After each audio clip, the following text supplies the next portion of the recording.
رسول اللہ صلی اللہ علیہ وسلم کی بھی ایک دعا میں آپ کے سامنے بیان کرنا چاہتا ہوں، جو رسول اللہ صلی اللہ علیہ وسلم نے اللہ کے سامنے رکھی۔ مکہ کے اندر اللہ کے رسول نے یہ دعا کی تھی، اللہم اعز الاسلام باحب الرجلین الیک بابی جہل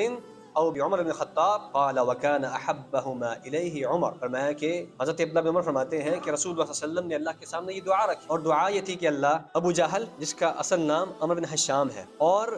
عمر بن خطاب رضی اللہ عنہ، ان دونوں میں سے جو تجھے زیادہ پیارا ہے، اے اللہ ان دونوں میں سے جو تجھے زیادہ پیارا ہے، جو تجھے زیادہ محبوب ہے، اے اللہ اس کو دین اسلام کی نعمت سے مالا مال۔ تو رسول اللہ صلی اللہ علیہ وسلم کی یہ دعا کس کے حق میں قبول ہوئی؟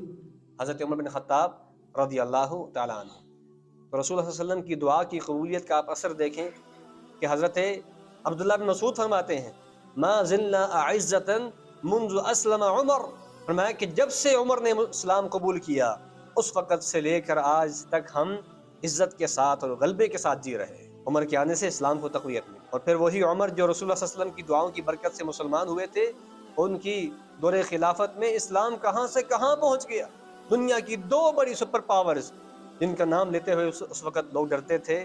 ان کو تہ تہ کر دیا اور ان کو بالکل ستیہ ناش کر دیا، اور ان سے حکومتیں واپس چھین کر مسلمانوں کے حوالے کر دی۔